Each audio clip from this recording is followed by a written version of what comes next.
Good morning students, welcome in online class 8th class. आज हम civics chapter 6 हमारी आपराधिक न्याय प्रणाली में निष्पक्ष सुनवाई का अध्ययन करेंगे। इसके पहले वाली क्लास में मैंने आपको बताया था, एक कहानी बताई थी मैंने आपको कि जो आपके चैप्टर में बताई गई थी कि एक शांति और एक श्रीमती शिंदे जिनका हार चोरी होने का इल्जाम शांति के ऊपर लगाया गया था, कि उस कहानी में हमने देखा था कि पुलिस की क्या भूमिका होती है, सरकारी वकील की क्या भूमिका होती है, विपक्ष वाले वकील की क्या भूमिका होती है और न्यायाधीश जज की क्या भूमिका होती है। इसके आज हम पढ़ेंगे कि निष्पक्ष सुनवाई क्या होती है। कि निष्पक्ष सुनवाई क्या है, कि हम थोड़ी सी कल्पना कर सकते हैं कि अगर न्यायाधीश महोदय शांति का मुकदमा किसी और तरह संचालित करते या क्या हो सकता था कि अगर वो कि उसको सरकारी वकील नहीं देते या उसके लिए सरकारी वकील की उसका नहीं इस्तेमाल करवाते, तो वो क्या शांति अपने जेल से बाहर आ सकती थी? नहीं। तो उसी तरह से कि न्यायाधीश की क्या भूमिका होती है कि एक विचार विमर्श किस तरह से किया जाता है, तर्क वितर्क किस तरह से होता है। अगर अदालत ने शांति को आरोप पत्र गवाहों के बयानों की नकल न दी होती तो क्या होता? अगर न्यायाधीश किसी ऐसी जगह पर मुकदमा चलाते जहां शांति और सुशील दोनों ही नहीं जा सकते थे तो क्या होता?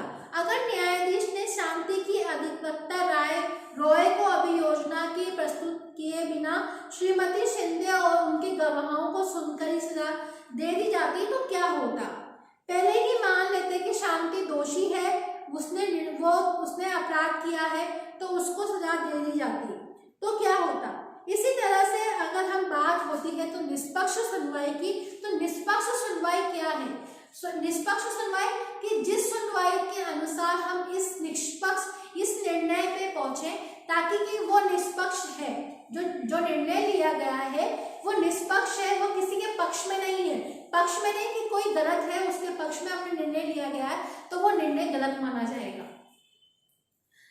इसकी वजह यह है कि निष्पक्ष सुनवाई के लिए कई बातों का पालन करना भी जरूरी है। हमारे संविधान के अनुच्छेद 21 में जीवन के अधिकार का आश्वासन दिया गया है। इसका अर्थ यह है कि किसी भी व्यक्ति के जीवन या स्वतंत्रता को केवल तर्कसंगत और न्यायपूर्ण कानूनी प्रक्रिया के जरिए ही छीना जा सकता है। सुनवाई में ये सुनिश्चित किया जाता है कि संविधान में अनुच्छेद 21 में ये पूरी तरह से पालना की गई है कि या फिर उसके ऊपर सिर्फ आरोपों को ही थोपा गया है।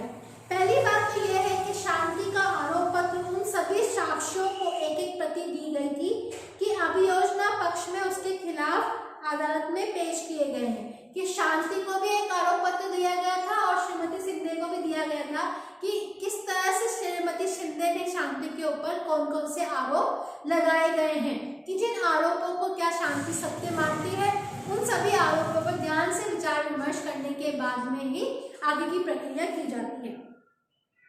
ये मुकदमा जनता के सामने खुली अदालत में किया जाता है।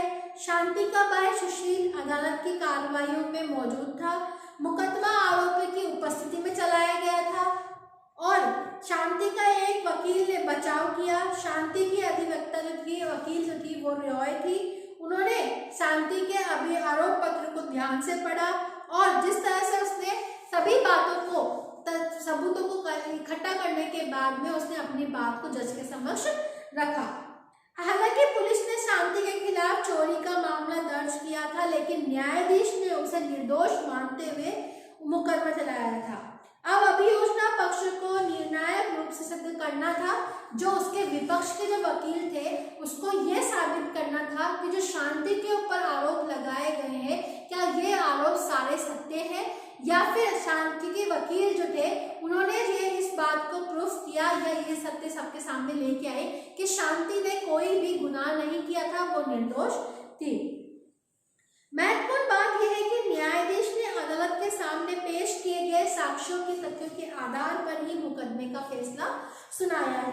न्यायाधीश ने शांति की कमजोर स्थिति के आधार पर बिना सोचे समझे यह फैसला नहीं ले लिया कि यह सचमुच चोर है।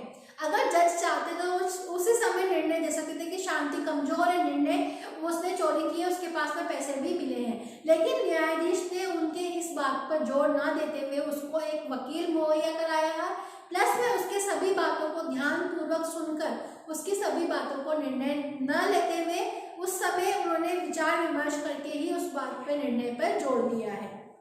इसकी बजाय न्यायाधीश का आचरण लगातार निष्पक्ष रहा, चूंकि साक्ष्यों से ये सिद्ध हो गया है कि शांति की बजाय कुछ युवकों ने वहां पर चोरी की थी और इसीलिए उन्होंने शांति को आजाद कर दिया।